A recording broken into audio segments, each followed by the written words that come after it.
지난 시간 우리는 엘리야의 등장과 함께 그가 했던 일들, 그러니까 이스라엘의 가뭄과 기근을 선언했던 일, 또 사르밧 과부를 먹였던 일, 그리고 그 여인의 죽었던 아들을 살린 일 등 여러 가지를 살펴보았습니다. 그리고 그 일들의 공통점은 다른 것이 아니라 여호와가 하나님이시다라고 하는 사실들을 드러내는 사건들이었습니다. 엘리야의 이름의 의미가 그 뜻이 그랬던 것처럼 말입니다. 여호와는 하나님이시다. 지난 3년 동안 하나님께서 하늘의 문을 닫으셨기 때문에 비가 멈췄었고, 이런 상황 가운데에서 비를 내리게 하는 천둥의 신인, 하늘의 신이라고 하는 바알과 아세라는 온갖 수모를 당할 수밖에 없었던 것입니다. 바알과 아세라를 섬기는 아합과 이세벨이 엘리야를 그냥 둘 리는 없지요. 그래서 아마도 지난 3년 동안 계속해서 이 엘리야를 잡으려고 다녔을 것입니다. 복수하려고 했을 것입니다. 하지만 하나님께서 엘리야를 숨겨주셨기 때문에 그들은 결코 엘리야를 찾을 수가 없었습니다. 그 일에 대해서 성경은 잘 기록하고 있죠. 아합의 왕궁을 관리하는 사람 가운데 오바댜라고 하는 내신이 있는데, 그가 엘리야를 만나서 했던 말을 들어보면 알 수 있습니다. 10절을 쉬운 성경으로 읽어 드릴게요. 당신의 하나님 여호와의 살아계심을 두고 맹세하지만 왕은, 이 아합을 말합니다. 왕은 당신을 찾으려고 사람들을 보내어 모든 나라 안을 샅샅이 뒤졌습니다. 그 나라에서 엘리야는 여기에 없소라고 말하면 아합은 그 나라 왕까지 의심하면서 정말 엘리야를 찾지 못했다는 맹세를 하게 했습니다. 그러니까 어떤 나라에 가서 엘리야가 여기 숨었는가 찾아보고, 그리고 나서 없다는 사실이 발견되어도, 그런 없다는 것이 드러나도 그 나라 왕에게 맹세를 하게 한 거예요. 정말 없느냐? 예, 정말 없습니다. 그러니까 아합과 이세벨이 얼마나 엘리야를 찾는데 혈안이 되어 있었는지를 알 수 있다는 것이죠. 그런데 그렇게 숨어 있었던 엘리야가 드디어 아합을 상대하기 위해서 이 길을 떠납니다. 그리고 하나님의 명령이었죠. 왜냐하면 하나님께서 정하신 때가 되었기 때문입니다. 엘리야는 아합을 만나기 위해서 떠나는 그 길에서 말씀드린 아합의 국내 대신인 오바댜를 만나게 됩니다.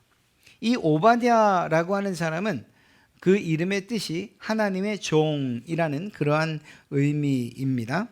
오바댜는 비록 아합의 왕궁에서 일하는, 그 왕궁을 관리하는 대신이었지만, 하지만 그는 진심으로 하나님을 두렵고 떨리는 마음으로 경외했던 그런 사람이었어요. 또한 아합과 이세벨이 엘리야뿐만 아니라 하나님을 믿는 선지자들을 그렇게 잡아 죽이려고 쫓아다녔을 때에, 그때에 오히려 하나님의 선지자들을 보호해 줬던 그런 사람이죠.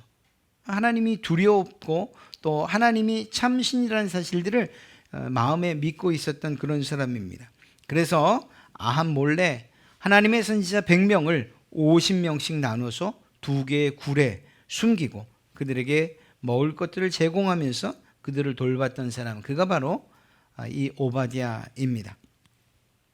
사실 자신의 생명을 걸고 하나님의 선지자들을 숨기고 보살피는 일, 아무나 할 수 있는 일은 아닌데 그 일을 바로 이 오바댜가 했던 것이죠. 그런 점에서 이 사람은 하나님에 대한 믿음이 매우 강했던 사람이라는 것을 알 수가 있습니다. 이런 오바댜가 엘리야를 만난 거예요. 엘리야는 자신을 알아보는 오바댜에게 한 가지 명령을 합니다. 어떻게 알아봤을까? 여러 가지 있을 거예요. 엘리야의 행색이 좀 특이했고, 또 한편으로는 예전에 아합에게 나갔을 때에, 엘리야가 아합을 만나러 갔을 때 그때 봤을 수도 있지 않습니까? 어찌되었거나 오바댜는 이런 명령을 받습니다. 당신의 왕 아합에게 내가, 그러니까 엘리야가 여기 있다고 보고하시오. 사실 이 말은 그냥 쉽게 던진 말인 것 같지만 오바댜에게는 목숨을 내놓아야 하는 일이에요. 예를 들어서 여기에 엘리야가 있습니다라고 가서 보고를 했는데 그 사이에 엘리야가 마음을 바꿔서 도망가 버렸다. 이런 상황이 벌어지면 아합이 그냥 있을 리가 없지 않습니까? 그러니까 이런 상황 가운데에서 오바댜는 두려워할 수밖에 없었어요. 하지만 하나님의 이름을 걸고 맹세하는 이러한 엘리야의 다짐을 듣고서 아합에게 나아갑니다. 오바댜는 엘리야가 전하게 하는 그 이야기를 그대로 전했고 아합 왕은 즉시 엘리야를 찾아오게 되지요. 그리고 처음 내뱉은 말이 무엇인지 아십니까? 아합이 엘리야를 향해서 이렇게 말합니다. 이스라엘을 괴롭히는 자가 바로 너냐? 지금 당하고 있는 이 기근과 가뭄, 이 흉년, 이 고통, 이 원인이 모두 너에게 있다라고 이야기하고 있는 것이죠. 그런데 여러분, 이스라엘의 모든 고통과 고난, 이 모든 문제가 엘리야 때문에 생긴 일입니까? 아니죠. 그것은 오히려 하나님을 버리고 바알을 섬겼던 아합 자신의 문제였고, 바알과 아세라 등 우상을 섬기고 더 나아가 백성들로 하여금 하나님을 떠나게 만들었던 그의 아내 이세벨의 죄악 때문이었어요. 자기의 잘못임에도 불구하고 자신은 뒤로 빠지고 이 모든 것이 너 때문이야 라고 말하는 아합의 모습을 보게 되는 거죠. 우리는 이 일을 알고 있어요. 이 문제가 왜 생겼는지도 알고 있고 해답도 알고 있어요. 그런데 아합만 몰라요. 아합만. 어떻게 해야 이 모든 문제의 원인이 자기 때문이라는 것을, 또 헛된 우상인 바알과 아세라를 섬기는 것 때문이라는 것을 알 수 있을까요? 하나님은 엘리야를 통해서, 그리고 그를 통해 행하시는 놀라운 능력의 사건을 통해서 아합도, 이세벨도, 그리고 이스라엘 모든 백성들도 이 사실, 이것을 알기를 원하셨던 것입니다. 드디어 전쟁이죠.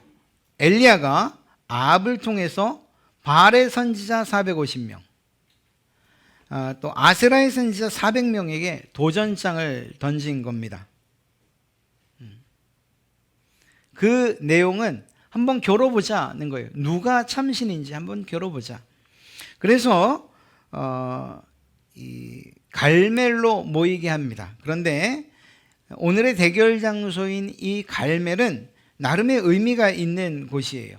이 갈멜이라고 하는 것은 솔로몬이 가불 지역을 두로의 히람에게 넘기지 않습니까? 그 이후에 두로라는 나라와, 즉 그러니까 이세벨의 나라와 이스라엘 나라의 경계가 되어지는 곳, 그곳이 바로 갈멜 지역입니다. 이곳에서는 이스라엘 편에서는 하나님을 예배하는 제사가 드려졌고 예배가 드려졌고, 또 반대편에서는 바알에게 제사하는 그 제사가 드려졌던 곳이에요. 그러니까 동일한 예배의 장소였지만 예배의 대상이 다른 곳, 그곳이 바로 갈멜이었던 것이죠. 여호와 종교나 바알 종교에 있어서 매우 중요한 곳이었다는 사실입니다. 그런 점에서 볼 때에 이 갈멜산에서의 대결은 그 땅의 진정한 주인, 예배를 받기에 합당한 신이 누구인가 하는 것을 밝히는 그런 사건이었어요. 또 동시에 지금 겪고 있는 이 모든 고난들, 가뭄과 흉년으로 인한 모든 문제의 원인과 책임이 하나님을 믿는 사람들에게 있는지 아니면 바알을 섬기는 자들에게 있는 것인지 드러나는 그러한 사건이라고 할 수 있는 것입니다. 아합은 엘리야와 약속한 대로 이스라엘의 모든 자손들을 갈멜산으로 불러 모으고 또 이방신들을 섬기는 바알과 아세라를 섬기는 선지자들도 불러 모읍니다. 백성들은 여호와와 바알 가운데에서 누가 진정한 신인가를 확인하고자 하는 그런 마음으로 나왔을 거예요. 그런데 그렇게 모인 백성들을 향해서 엘리야가 도전을 하지요. 쉽게 말하면 이렇게 이야기한 것입니다. 실제로 세번역 성경은 그렇게 기록하고 있어요. 양다리 걸치지 말아라, 이렇게 말이에요. 만일 여호와가 하나님이시거든 그를 따르고 바알이 하나님이거든 그를 따르라. 왜 이도 저도 아닌, 어떤 때는 여호와 편에 어떤 때는 바알 편에 너희가 자리를 잡지 못하고 이렇게 양다리를 걸치고 있느냐라고 이야기를 하죠. 여러분, 엘리야의 이러한 백성을 향한 권면이 힘있고 그리고 당당할 수 있었던 이유가 무엇일까요? 그것은 지난 수년간 하나님께서 자신을 통해서 그리고 또 직접 보이신 그 권능의 손길들을 경험했기 때문 아니겠습니까? 말 한마디에 가뭄이 시작되고, 그가 사르밧과가 먹고 죽으려는 그 음식을 먹었을 때에, 하나님의 명령에 따라 먹었을 때에 오히려 그 음식들이 풍성하게 되는 놀라운 역사가 있고, 죽었던 아들이 다시금 되살아나는 이러한 기적의 순간들을 이 엘리야가 경험했잖아요. 그리고 그 모든 기적의 중심에 그 권능의 손길이 바로 하나님의 손길이었다는 사실을 엘리야가 알고 있으니까 이렇게 담대하게 백성들을 향해서 권면할 수 있었던 것입니다. 그런데 성경을 보면 이스라엘 백성들이 아무 말을 못해요. 이스라엘 백성들이 그렇습니다, 우리가 여호와 하나님만을 섬기겠습니다 라고 대답을 해야 되는데 아무 말 하지 못해요. 이유가 무엇일까요? 하나님에 대한 경험이 없기 때문이에요. 더 정확히 말하면 하나님을 깊이 알고 섬길 수 있는 기회들을 스스로 박탈한 거예요. 누구를 믿고 누구를 따르느라? 바알과 아세라를 따르느라 말입니다. 사랑하는 성도 여러분, 우리가 성도로서, 그리스도인으로서 세상을 살아갈 때에 힘있고 능력 있는 삶을 살기 원한다. 그 길은 한 가지밖에 없어요. 하나님을 제대로 경험하는 것, 그분의 능력을 맛보아 아는 것 외에는 다른 방법이 없어요. 그래서 우리의 신앙은 매우 실제적이어야 하고 때론 경험적이어야 해요. 하나님의 말씀을 오늘 이렇게 예배의 시간을 통해서 배우는 것도 중요하고 또 깨닫는 것도 중요한데, 그러나 이러한 말씀에 대한 이해와 깨달음이 이 공간 안에서 멈춰서는 안 된다는 이야기예요. 오늘 들려진 이 말씀은 여러분의 삶, 가정이나 직장이나 혹은 여러분이 있는 그곳에서 능력으로 이렇게 꽃을 피워야 돼요. 그곳에서 하나님의 능력을 경험해야 되고 하나님의 사랑을 경험해야 되고 하나님을 경외하는 것이 어떤 것인지를 경험해야 해요. 여러분들이 직접. 그래야 여러분들이 하는 말이 그리고 여러분들의 고백이 힘과 능력을 갖게 될 줄로 믿습니다. 엘리야처럼 말이에요. 하나님을 경험한 바가 없는데, 하나님의 능력을 맛본 적이 없는데, 그분이 베푸시는 기적을 체험한 적이 없는데 어떻게 하나님은 능력이 많으십니다, 하나님은 온 우주 만물을 통치하시는 분이십니다, 하나님이 나를 구원하셨습니다 라고 말할 수 있냐는 거죠.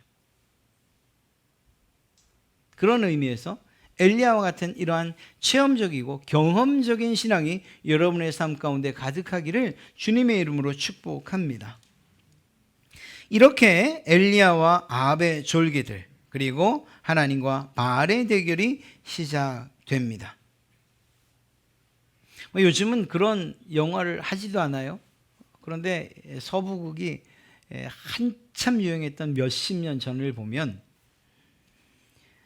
자기들 나름대로의 게임의 법칙이 있죠.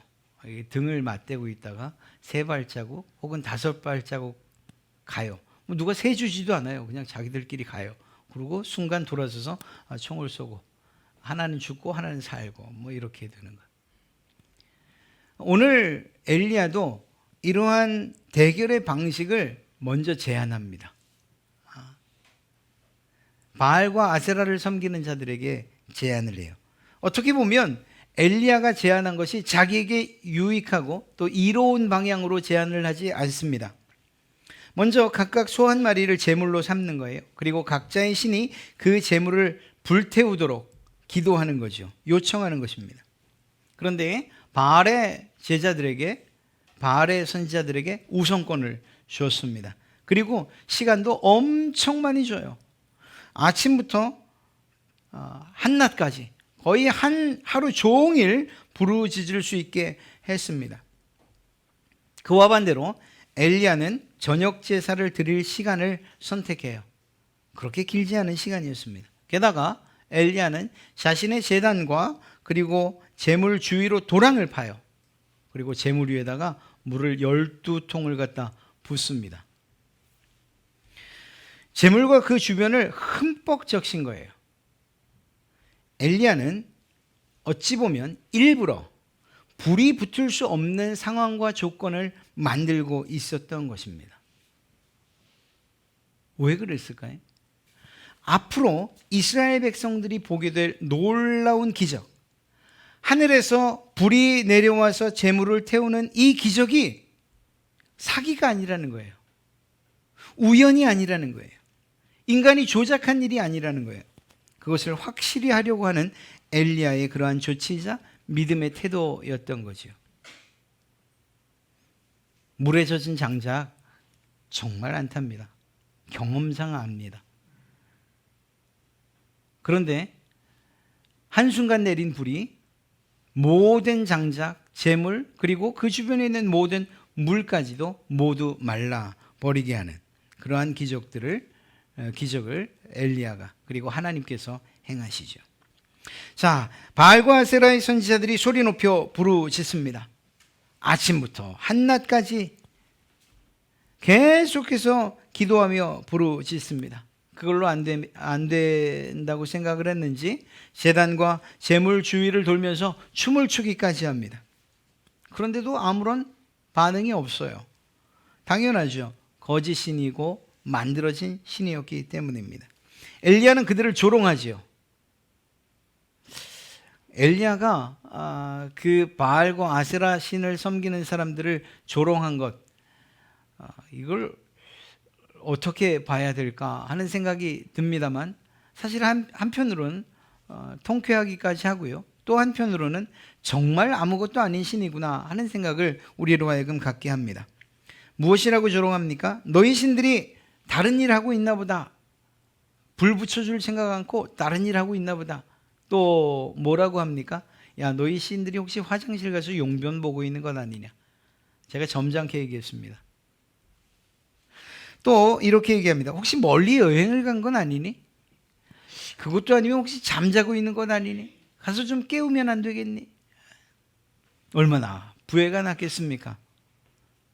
아니, 이쯤 되면 하늘에서 불이 떡하니 내려서 자기들이 빌고 있는 그리고 제물로 잡아놓은 송아지를 불태워야 하는데 아무런 반응이 없어요.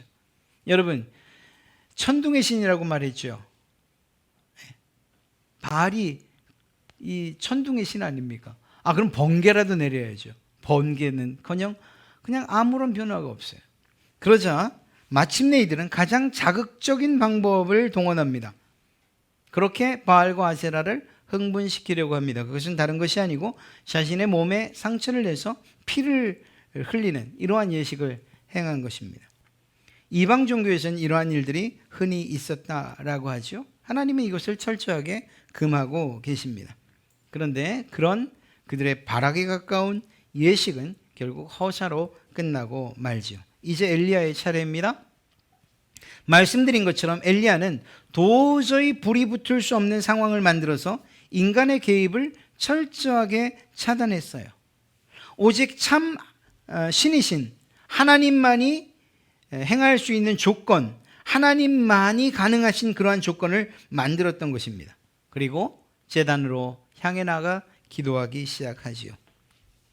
엘리야에게선 화려한 춤도 퍼포먼스도 괴기스러운 울부짖음도 피를 흘리는 자극적인 일도 볼 수 없었어요. 그저 조용히 기도했을 뿐입니다. 그러나 그 기도의 목적은 매우 분명했어요. 이 일을 통해서 하나님이 참 신이시라는 것, 여호와께서 참 하나님이시라는 것을 보게 하여 주시옵소서. 그리고 마침내 하늘로부터 하늘에 불이 떨어져 제물과 장작 그리고 그 땅의 흙과 돌들까지 모두 태웁니다. 물론 도랑에 흐르던 그 물들까지도 모두 말라버리고 말지요. 바알 선지자들의 광적인 제사에도 불구하고 아무런 반응이 없던 하늘이 불을 내린 거예요. 천둥의 신, 하늘의 신으로 믿었던 바알, 그는 아무것도 행할 수 없었어요. 오직 여호와만이 참 신이시고 참 하나님이라는 것이 증명되었을 뿐입니다. 일이 이렇게 되니까 백성들이 깜짝 놀라죠. 사실 백성들이 그렇게 놀라워할 일이 아니에요. 자신들의 조상이 이미 하나님이 어떤 분이신지를 경험했지 않습니까? 하늘에서 불이 내리는 것 이상의 일들을 이미 경험했고 그 이야기들을 들으며 자라왔던 사람들 아닙니까? 그런데 그렇게 놀랄 만한 일이 아님에도 불구하고 이들은 깜짝 놀라 외칩니다. 여호와께서 하나님이시다.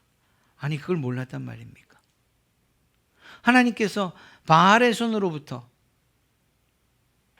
어떻게 구원해내셨는지 들었을 텐데, 여리고성을 어떻게 무너뜨렸는지, 가나안 족속들을 어떻게 무찔렀는지, 그리고 시간이 흘러서 어떻게 이 나라가 세워졌는지, 하나님께서 다윗에게 그리고 솔로몬에게 해주셨던 일들에 대해서 다 들었을 텐데, 이제 와서 하나님이 여호와가 참 하나님이십니다, 이 고백을 이제서야 하냐는 말이에요. 그리고 백성을 미혹했던 바알과 아세라의 선지자들은 그날 기손 시냇가에서 최후를 맞이하게 되지요. 바알과 아세라는 더 이상 하나님의 족수가 될 수 없다는 사실을 모든 사람들이 알게 된 것입니다.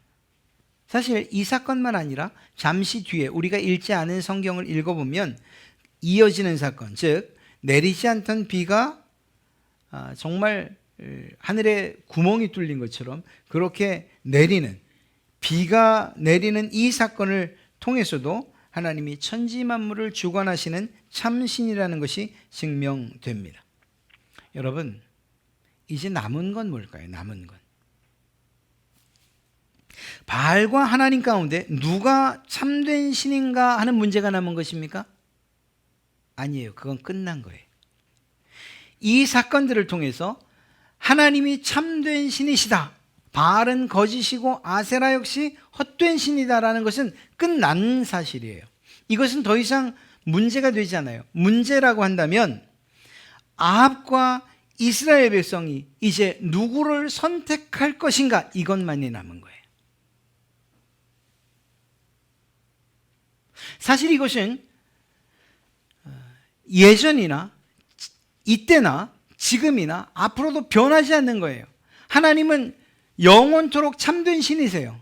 이 사실은 변하지 않아요. 문제는 그 하나님에 대한 우리의 반응이 어떻냐는 거예요. 사랑하는 성도 여러분, 사실 이스라엘 백성들이 선택해야 했던 이 문제는 오늘날 우리들의 문제이기도 합니다. 하나님의 말씀을 듣고 배우고 깨닫고 보니 하나님이 참신이구나 하는 것을 우리가 알게 되지요.